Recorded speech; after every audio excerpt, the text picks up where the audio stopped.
In 2014, General Motors unveiled the Z51 Corvette, promising a homegrown sports car that could finally dethrone Europe's best, with a dry-sump V8, an all-aluminum frame, and lap times to match the world's elite. On paper, the Z51 was engineered to change everything, until early owners discovered interior rattles, crooked panels, and a mysterious transmission shudder in the cars built to prove America's performance reputation. How did General Motors' boldest bid for global respect nearly unravel before it began? The answers start deep inside the Z51's mechanical heart.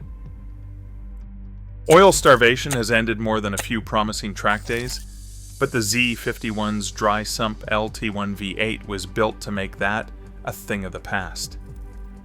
Instead of letting oil slosh away from the pickup under hard cornering, the Z51 system uses multiple scavenging stages to pull oil from every corner of the pan, sending it to a remote reservoir. This keeps a steady supply of lubrication flowing, even when the car is pulling over a full G through a turn. With 460 horsepower and 465 pound-feet of torque on tap, the engine's demands are relentless.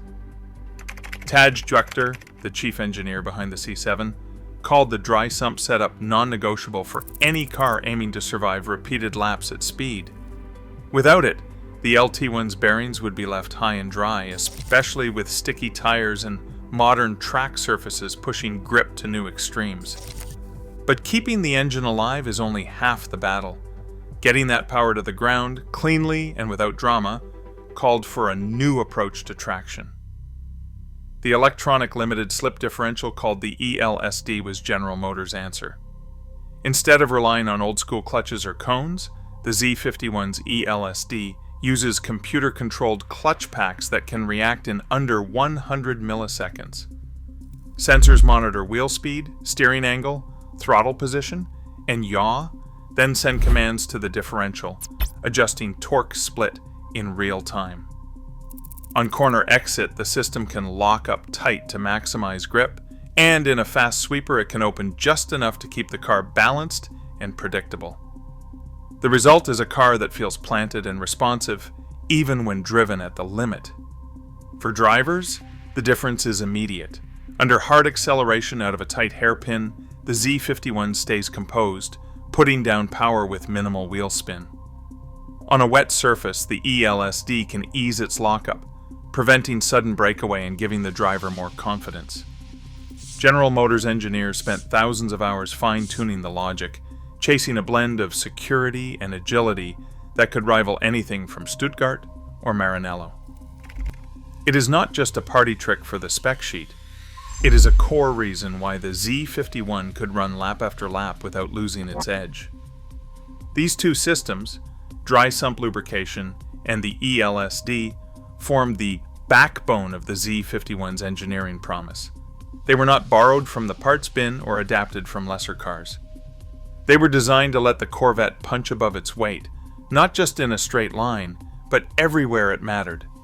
The next layer of the Z51's transformation would come from cooling and aerodynamics. But at its core, oil management and traction gave the C7 a fighting chance against the world's best. Heat is the silent enemy of any high-performance car, especially one chasing lap records. The Z51 package tackled this head-on with a suite of cooling upgrades that went far beyond the basics. The radiator grew in size, stretching the cooling surface area by nearly 25% compared to the outgoing C6. That was not just for show.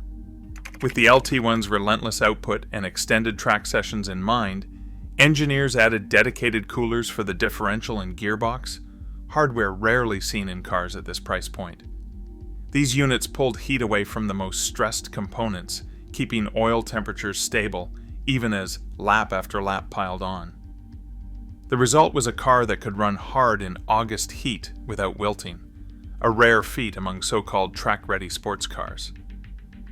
Beneath the skin, the transformation was just as dramatic. The C7's all-aluminum frame, produced entirely in-house at Bowling Green, shed 99 pounds from the previous generation while increasing structural stiffness by 40%. This was not just a number for the marketing brochure. Stiffness meant the suspension could do its job without fighting flex or twist, giving the Z51 a sharpness and predictability that older Corvettes struggled to match. For the first time, even the convertible did not need extra bracing. The new frame was strong enough on its own. Every weld, every bond, every extrusion was chosen to serve the goal of world-class handling and durability. The cooling suite and chassis were not just about surviving a few hot laps. They were built to support a car that General Motors intended to stand shoulder to shoulder with Europe's best.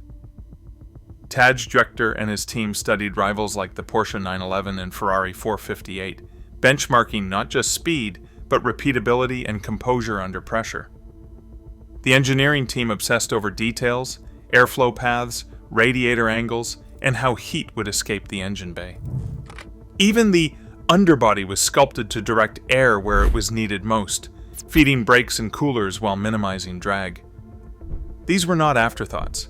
They were answers to the hard questions that had dogged American sports cars for decades. With these upgrades, the Z51 was not just aiming for straight-line glory. The target was consistency, lap after lap, session after session, with no excuses. The numbers told part of the story: a lighter, stronger frame, a cooling system built for endurance, and hardware that could take abuse and come back for more. This was the mechanical arsenal General Motors brought to the fight, determined to prove that a Corvette could finally compete on the world stage, not just in magazine tests, but in the hands of real drivers. The groundwork was set. Now it was time to see if the results matched the ambition. Nürburgring. The name alone can make or break a car's reputation. In 2014, the Corvette Z51 posted a lap time of 7 minutes, 53 seconds, faster than a Ferrari 458 Italia, quicker than a Porsche 911 Carrera S. Not a stripped-out race car, but a showroom-spec Z51 on street tires with air conditioning and navigation still installed. For a car costing less than half the price of its European rivals, these numbers sent a jolt through the industry. Track data didn't stop at the ring. On Motor Trend's Figure 8 course, a torture test for chassis balance and grip, the Z51 clocked 22.3 seconds. That's the kind of number usually reserved for cars with far stiffer price tags. The Z51's combination of lateral grip and rapid rotation through the transitions put it toe-to-toe with the Nissan GT-R and BMW M4, both considered gold standards in this metric. Testers noted how the Corvette's electronic limited slip differential and suspension tuning let it attack the corners with confidence, allowing earlier throttle and cleaner exits than anything GM had built before. At Virginia International Raceway, the Z51's lap times turned heads again. After a quick alignment tweak to optimize camber, the Corvette ran the full course just 0.7 seconds ahead of the Nissan GT-R Nismo, an all-wheel drive, turbocharged monster with a six-figure sticker. The Z51's best lap didn't come from a pro racer, but from a magazine test team using a car any buyer could order. Telemetry showed the Corvette's braking zones shrinking, corner speeds climbing, and exit velocities matching cars with much more power on paper. The cooling upgrades and dry-sump system kept oil temperatures in check, allowing for consistent repeat laps. No fade, no limp modes, no excuses. Acceleration figures added more fuel to the fire. The Z51 sprinted from 0 to 60 miles per hour in 3.7 seconds when equipped with the automatic, and covered the quarter mile in 11.9 seconds at 119 miles per hour. These are numbers that, just a decade prior, would have been the territory of exotic hardware from Italy or Germany. Yet, here they were, printed on the spec sheet of a Corvette you could drive to work every day. Side-by-side lap charts and telemetry overlays told a clear story. The Z51 wasn't just a step forward for the Corvette. It was a leap into territory that had always seemed out of reach. Each metric, each lap, each split time hammered home the same point: The Z51 didn't just match the world's best, it forced them to look over their shoulders. For the first time, the numbers were the Corvette's greatest weapon. A stopwatch and a lap chart only tell part of the story. What matters most is what those numbers feel like from the driver's seat, when the world blurs at the edge of your vision and every input counts. Veteran instructor Andy Pilgrim remembers the first time he pushed the Z51 through a fast left-hander at Virginia International Raceway. The car's electronic limited slip differential, known as the ELSD, invisible to the eye but alive beneath the surface, let him feed in throttle earlier than he dared in a Porsche 911 or even a GTR. Pilgrim said you get to the apex, squeeze it in, and the car just digs in. There is no waiting for the rear to settle. It just goes. Telemetry does not lie. On corner exit, the Z51's ELSD let it claw out with exit speeds that sometimes matched all-wheel drive rivals. The data showed peak lateral acceleration over 1.08 Gs, right in the territory of cars that cost twice as much. But the numbers only hint at the sensation. The steering wheel stays calm, the rear end feels glued, and the driver can focus on the next braking zone instead of fighting the car. Instructors noticed how the Z51 shrank the learning curve for students. Braking zones, once a source of anxiety, became shorter and more predictable. The car's balance meant you could trail brake deeper, rotate the nose, and power out without the tail stepping wide. Even on a damp track, the ELSD's adjustments happened faster than a human could react, sometimes in less than 1/10 of a second, giving the driver a sense of control that bordered on telepathic. The confidence this bred was contagious. First-timers who would tiptoe through corners in older Corvettes found themselves pushing harder, trusting the car to sort out the details. Pilgrim explained that drivers would pick up 2 or 3 miles per hour at corner exit, lap after lap. That does not just shave tenths, it changes the whole rhythm of a session. The Z51's dry-sump oiling and cooling systems meant those gains did not fade as the laps piled up. Tire pressures stayed consistent, brakes kept their bite, and the engine never lost its voice. The car's composure under pressure made it a favorite among instructors, who valued not just outright speed, but repeatability and forgiveness. When compared side by side with telemetry from a Porsche 911 Carrera S, the Corvette's traces revealed a car that could brake later, rotate faster, and accelerate out with less drama. The ELSD's real-time torque split was especially clear in fast transitions, where the Z51's line through the ESCs stayed tight and clean, with less steering correction needed. What started as a list of engineering upgrades became something you could feel through the seat and the soles of your shoes. Every lap, every data point, every instructor debrief circled back to the same point. The Z51 did not just post numbers, it translated them into a driving experience that felt accessible, alive, and, most of all, earned. That sense of trust and connection raised expectations sky high. For owners and enthusiasts, the promise was not just world-class performance on paper. It was the hope that finally a Corvette could deliver it in the real world, session after session, for anyone willing to try. Warranty claims at Chevrolet dealers climbed sharply in 2014 as new Z51 owners began reporting problems that felt impossible to ignore. The first complaint centered on the interior, creaks from the targa roof, rattles in the steering column, and a center LCD that would flicker or freeze without warning. On paper, the C7's cabin was a leap forward, with stitched leather and digital displays.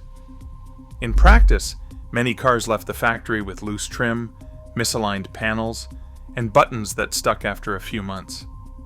Some owners described the targa top as sounding like a freight train over rough pavement.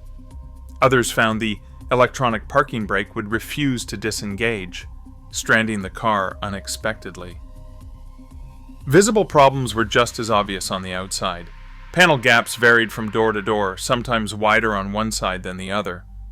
Rear bumper covers sat proud of the quarter panels, and paint shades did not always match from fender to fascia.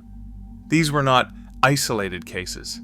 Online forums filled with photos of uneven seams and color mismatches, many posted by owners with cars under 1,000 miles.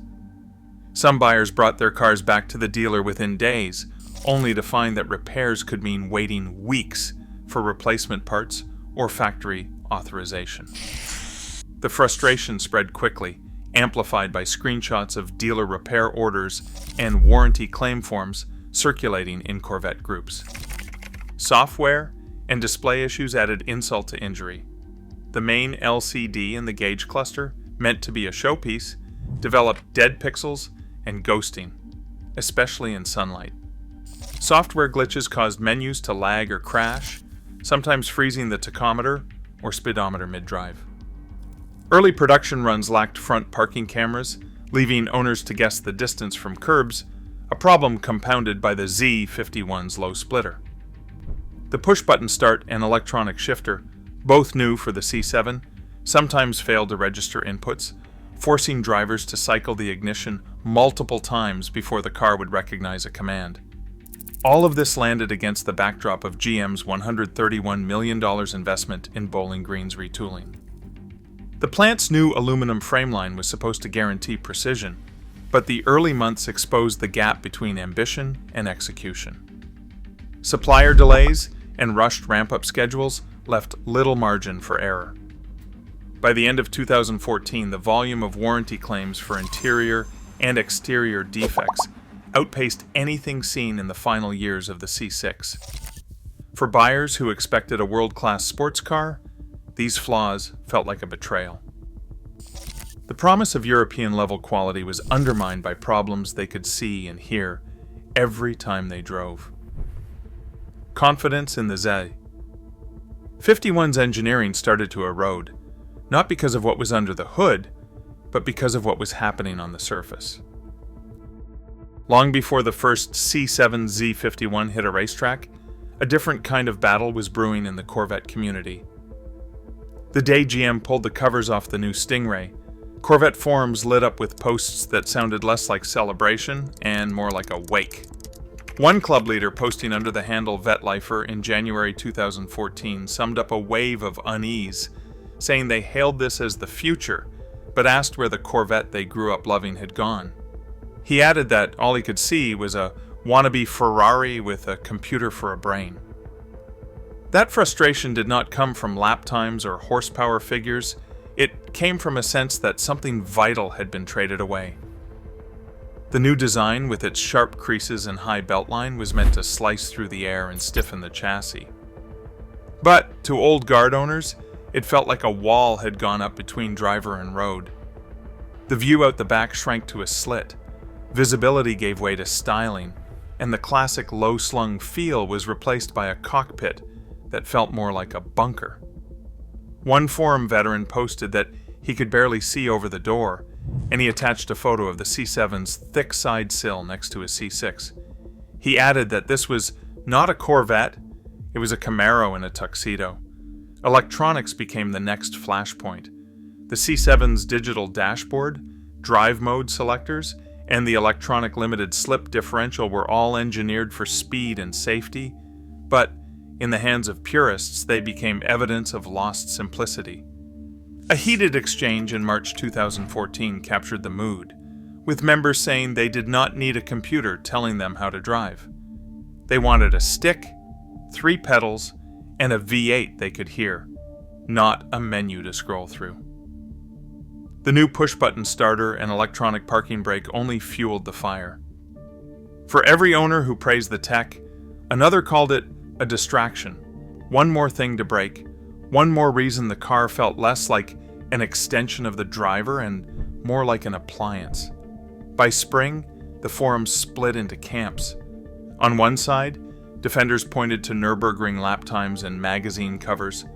On the other, voices grew sharper, charging that GM was chasing Europe and trying to build a Porsche instead of a Corvette. The phrase European chasing became a rallying cry, repeated in club newsletters and online threads. We are losing what made us different. argued a longtime NCCC member in an open letter. And for what? So we can impress people who never wanted a Corvette in the first place? This was not just nostalgia, it was a wound. Every new report of a rattling target top or a glitchy display was met with a chorus of, "I told you so-s." The sense of betrayal turned minor flaws into evidence of a larger identity crisis. For many, the C7 Z51 was not just a car that had changed, it was a car that had left them behind.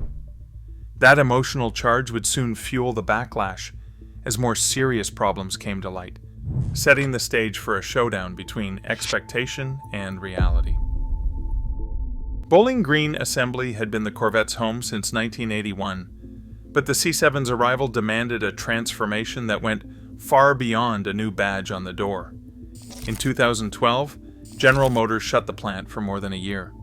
The overhaul cost $131 million, with $52 million poured directly into a new body shop built to handle the most complex frame in Corvette history. For the first time, every C7 would ride on an all-aluminum structure, fabricated in-house instead of shipped in from an outside supplier. This was not just a technical upgrade, it was a gamble because aluminum is unforgiving, and every weld, every bond, every rivet needed to be perfect, especially at the speeds General Motors wanted to achieve. When the line started moving in July 2013, the pace was relentless. The target was 17 cars per hour, one every 3.5 minutes, each one expected to meet tighter tolerances than any previous Corvette. The new frame was 99 pounds lighter and 40% stiffer than the old steel backbone, but building it at scale was a challenge the plant had never faced. Workers had to master new welding techniques, recalibrate tools, and adapt to a production rhythm that left little room for error. Supplier shipments for interior trim, electronics, and body panels arrived just in time, but even a minor hiccup could ripple down the line, putting pressure on every station. The retooling came with its own learning curve, and even with months of test builds, the first production cars revealed gaps, sometimes literally. Panel alignment depended on fresh jigs and fixtures that had not yet settled. Interior assemblies sourced from new suppliers sometimes arrived out of specification, forcing last-minute adjustments. The plant's focus on hitting volume targets meant that some cars left Bowling Green with cosmetic flaws that would have been caught in a slower launch. The push to prove the C7's world-class credentials on the track was matched by a race to fill dealer lots, and that urgency left little margin for rework or extra inspection. Investment figures made headlines, but the reality inside the plant was more complicated. The workforce, experienced but adapting to new processes, had to balance speed with precision. In the early months, warranty data started to reflect the strain, with reports of misaligned body panels, uneven gaps, and interior rattles that pointed not to any single mistake but to the pressure of ramping up a brand new system. The technical promise of the Z51's engineering was real, but the environment in which those cars were built shaped every detail that left the factory. For every flawless frame, there were cars where tolerances slipped by a millimeter or two, enough for owners to notice, and enough to cast doubt on the C7's claim to global greatness. The stage was set for a deeper mystery, as some problems would prove far harder to diagnose than a crooked badge or a loose trim panel. The first sign that something was wrong did not come from a warning light or a burst of smoke. It came from a strange, unsettling feeling through the seat and steering wheel, a low, persistent vibration as the car rolled onto the throttle at highway speed. Owners described it as a shudder, a kind of mechanical tremor that would ripple through the cabin between 2,000 and 3,000 RPM. Some compared it to driving over a series of rumble strips, others to a washing machine caught mid-spin. It did not matter if the road was glass smooth or freshly paved. The sensation was always there, lurking as the transmission shifted into higher gears under light acceleration. Frustration set in quickly. Drivers who had waited months for their cars now found themselves watching the touch needle trying to predict when the shudder would strike. Throttle position and vehicle speed did not seem to line up. Press the gas gently, and the revs would flare without a matching surge forward. Some caught the moment on dash cams. The RPM would jump. The car would hesitate, then lurch ahead as if the software had lost its place. For a car marketed as a precision instrument, the disconnect felt jarring. Early trips to the dealer rarely offered clarity. Service advisors logged the symptoms with entries such as customer reports vibration during light throttle at from 45 to 65 miles per hour, and RPM fluctuates with minimal acceleration, but test drives did not always reproduce the problem. Some technicians blamed bad fuel, others suggested it was just the nature of a performance transmission. Owners left with their cars only to have the shudder return the next morning, often worse than before. The cycle repeated. Complaint, inspection, no fault found. Each visit chipped away at the trust that had made the Z51 promise so compelling. Online forums became a lifeline, threads filled with owners comparing notes, posting videos, and dissecting the problem in real time. Theories ranged from faulty torque converters to contaminated transmission fluid, but no one could agree on a cause. One post described the experience as like the car is trying to decide which gear it wants, but cannot commit. Another owner, after his third trip to the dealer, shared a technician note that read, "TCC shudder observed, unable to duplicate during diagnostic drive, advised customer to monitor." The confusion cut deep. These were not isolated cases. By the end of the first year, dozens of owners reported the same symptoms, always between 2,000 and 3,000 RPM, always under gentle throttle. Some tried to avoid the problem by driving more aggressively. Others switched to manual mode, hoping to sidestep the automatic's quirks. Nothing seemed to work for long.